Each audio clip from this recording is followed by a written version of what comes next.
Halo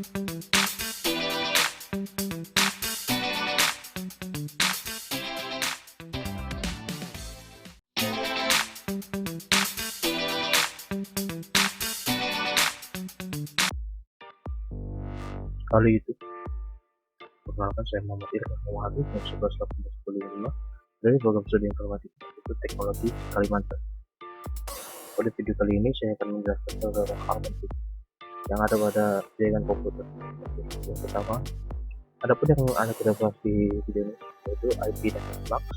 Yang kedua, subnetting. Yang ketiga, routing. Yang keempat, transport layer. Yang kelima, aplikasi layer. Yang keenam, aplikasi DNS. Yang ketujuh, aplikasi layer SNMP. Ke-8, analisis cost. Pertama, IP dan subnetting.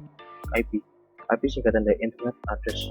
Internet Protocol Address adalah nomor biner atau identitas internet yang dipakai setiap komputer agar komputer tersebut dapat saling berhubungan. IP address terdiri dari 4 blok angka desimal di mana angka tersebut tidak boleh melebihi nilai 255. IP address terdiri dari 30 bit dan terbagi menjadi 2 bagian, network ID dan host ID. Dari 32 bit IP dibagi menjadi 4 bagian, setiap bagian terdiri dari 8 bit.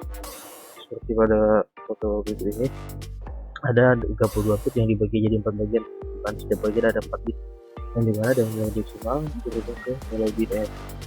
Karena komputer saya dapat menerima informasi dengan bentuk biner. Kemudian kelas pada IP.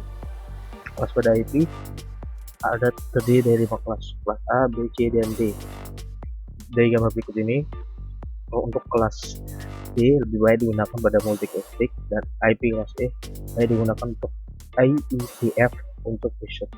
Dan pada umumnya dari penggunaan IP skala kecil hingga menengah menggunakan kelas C, yang dimana jumlah maksimumnya ada di 254, kelas B ada di 65.532, dan kelas A biasanya dengan basis jaringan besar 16.777.216 user host.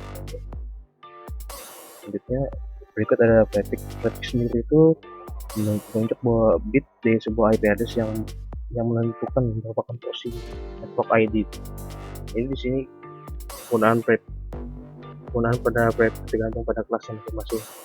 Seperti pada kelas C mulai dari prefix 24 hingga prefix 30, dari kelas B prefix 16 hingga prefix 23, dan kelas A dari sisa yang terdiri atas makin kecil prefix makin banyak host atau user yang dapat digunakan.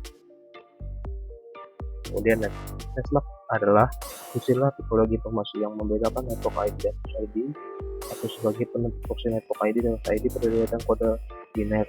Dari subnetwork sendiri adalah untuk membedakan network ID dengan host ID dan menentukan alamat tujuan paket data, apakah lokal atau remote. Terus pengekspresian sebuah subnetwork biasanya di dalam dotted decimal notation.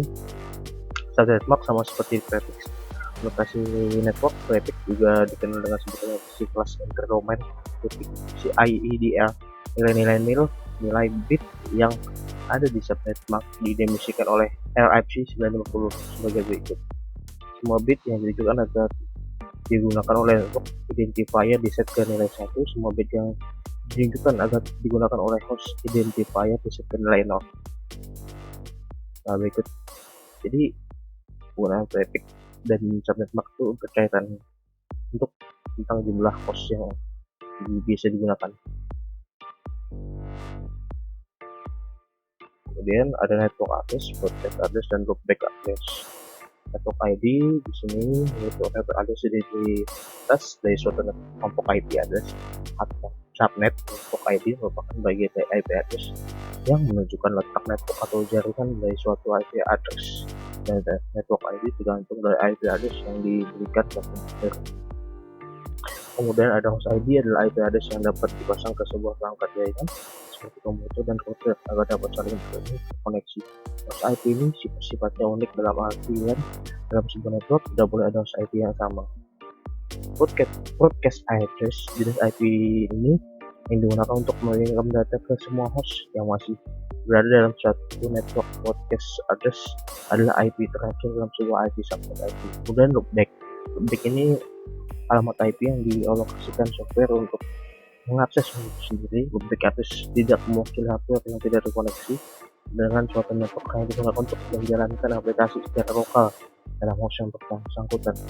Kemudian subnetting. Subnetting secara singkat adalah teknik membacakan network jaringan yang menjadi beberapa subnetwork yang lebih kecil, dan dengan teknik subnetting maka jumlah network dapat menciptakan beberapa network tambahan, tetapi hal itu sayang bisa mengurangi jumlah maksimum host yang ada dalam tiap network tersebut.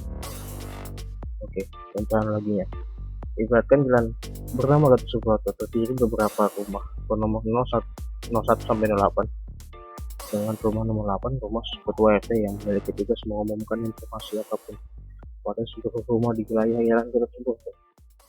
Tiga berikut ini, ketua RT berada di rumah 08. Kemudian ketika rumah di wilayah itu makin banyak, tentu kemungkinan menimbulkan keributan dan kemacetan. Karena itu kemudian diadakan pengaturan lagi, dibuat gang-gang rumah yang masuk ke gang diberi nomor rumah baru masing-masing gang dan ketua RT-nya sendiri, sehingga ini akan memecahkan kemacetan, efisiensi, dan optimalisasi transportasi.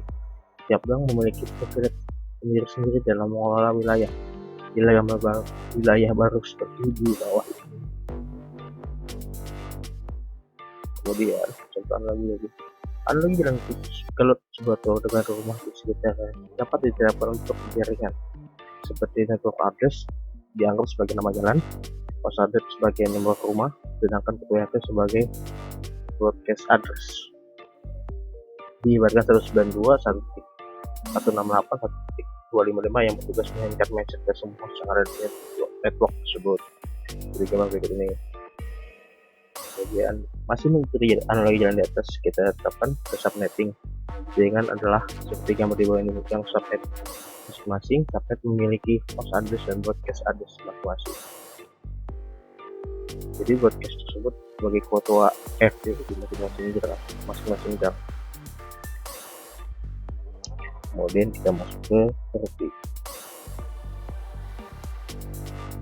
Routing merupakan fungsi yang bertanggung jawab membawa data melewati sekumpulan jaringan dengan cara memilih jalur terbaik untuk melewati data. Agar bisa menjalankan fungsi routing dibutuhkan device bernama router memforward data. Fungsi IP forward harus dilakukan dan menggunakan routing protokol. Routing dibagi menjadi dua, yaitu static routing dan dynamic routing. Static routing adalah routing yang dilakukan secara manual.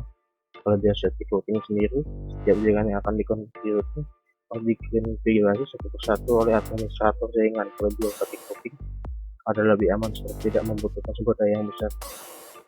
Kekurangan static routing: apabila terjadi perubahan dalam jaringan, maka administrator harus melakukan routing ulang, sehingga sesuatu dengan jaringan yang baru.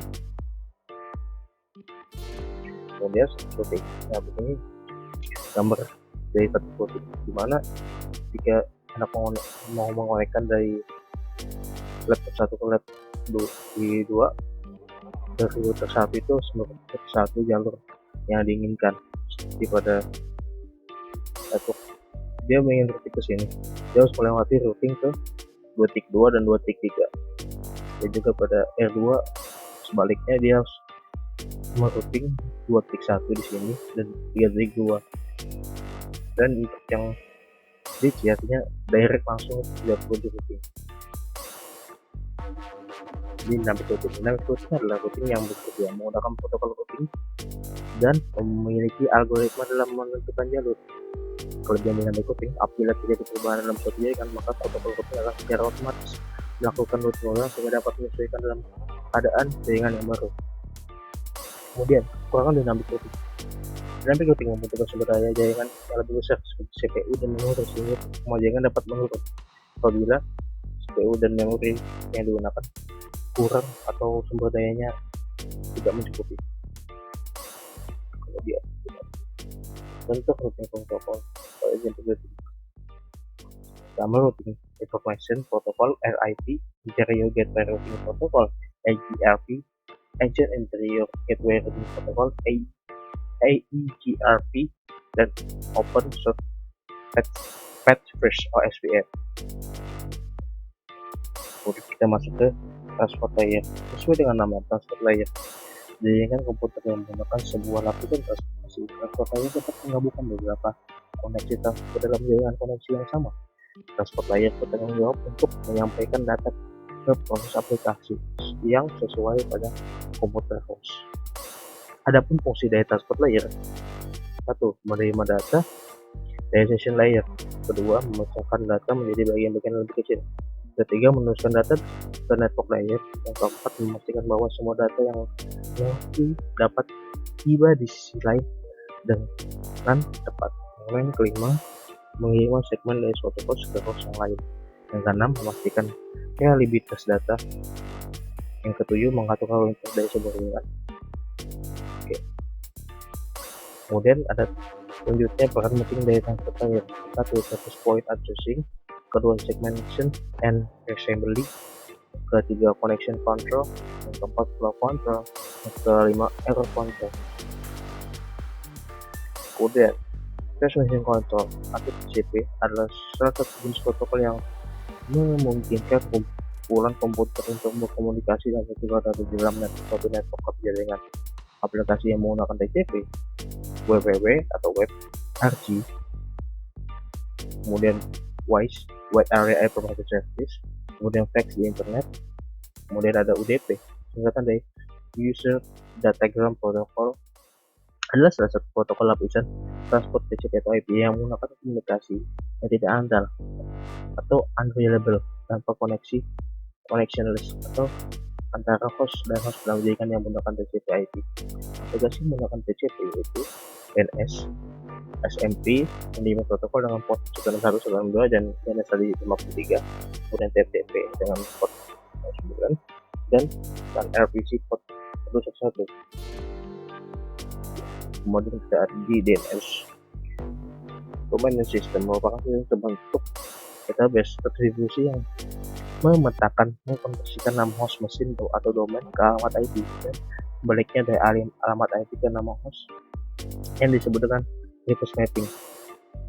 Ya, berikut cara kerjanya, yang dimana ketika klien meminta server dari server itu akan meminta kita dapat melakukan solving ke database, maka dia akan kembali mengatur permintaannya, dan jika permintaan berhasil akan memberikan jawaban kembali ke klien. Aplikasi yang digunakan berarti satu host mendapatkan alamat IP dari suatu nama host, mendapatkan nama host dari suatu alamat IP. Kedua, NS lookup mencari informasi tentang node jaringan dan memeriksa si database dari name server. Mencari informasi yang lebih lengkap dari suatu nama domain, itu singkatan dari domain internet grouper. Kemudian ada bleed aplikasi name server. Oke, kita masuk ke SMTP. SMTP adalah sebuah protokol yang dirancang untuk memberikan kemampuan kepada pengguna untuk memantau dan mengatur jaringan komputer secara sistematis dari jarak jauh atau dalam suatu pusat kontrol saja. Ada berikut ini elemen pada SMTP, ada manager, agen, dan MIB. Apa itu tadi? Manager merupakan server yang berjalan di sebuah host jaringan dan bertugas meminta informasi ke agen. Agen sendiri merupakan perangkat lunak yang dijalankan di setiap elemen jaringan yang dikelola, serta setiap agen mempunyai basis data variabel yang bersifat lokal yang menerangkan keadaan berkas aplikasinya dan mempengaruhi terhadap operasi. Kemudian MIB merupakan suatu basis data variabel dari elemen jaringan yang dikelola, serta bersifat hierarki dan memiliki aturan sedemikian rupa sehingga informasi setiap variabel dapat dikelola atau ditetapkan dengan mudah.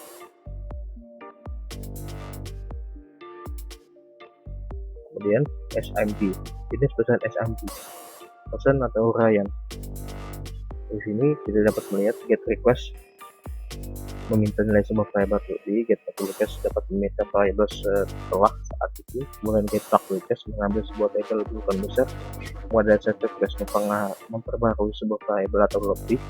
Dan inform request pesan manager ke manager yang berdasarkan IP lokal. Kemudian SMT V2 thread lakukan ke manager.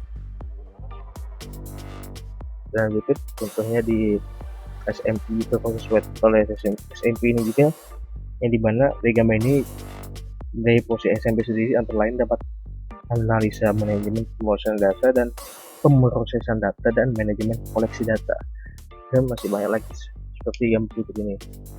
Contohnya ada juga misalnya kaci seperti ini, dapat bisa melihat memori atau progres CPU dan memantaunya dari jauh. Kemudian ada analisa cost, adalah metode pengukuran yang digunakan untuk menentukan kemampuan sebuah jaringan seperti aplikasi jaringan, suatu router dengan tujuan menjadikan service dengan lebih baik dan berencana sehingga dapat memenuhi kebutuhan suatu layanan. Kemudian cost suatu jaringan merujuk pada tingkat kecepatan dan keadilan penyampaian berbagai jenis data dalam suatu komunikasi. Berikut gambar cost arsitektur yang dimana dalam cost ini dari classification, polishing, marking, entry, kemudian di saving pemrosesan data tersebut. Kemudian kita masuk ke analisa cost. Parameter pada cost. Bandwidth sendiri yaitu luas atau lebar cakupan frekuensi yang digunakan oleh sinyal dalam medium transmisi. Kemudian ada throughput sendiri kemampuan sebenarnya suatu jaringan dalam melakukan pengiriman data.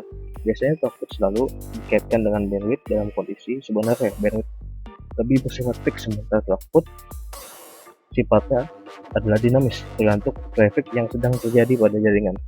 Kemudian ada jitter sendiri variasi atau perubahan latency dari delay atau variasi waktu dan tengah paket yang ada pada jaringan. Kemudian ada paket loss atau parameter yang menggunakan suatu kondisi menunjukkan jumlah total paket yang hilang atau yang datang. Di sini seperti ping. Kemudian ada latency, adalah total waktu ditunda suatu paket yang diakibatkan oleh proses transmisi dari suatu titik lainnya yang menjadi tujuannya. Sekian dan terima kasih.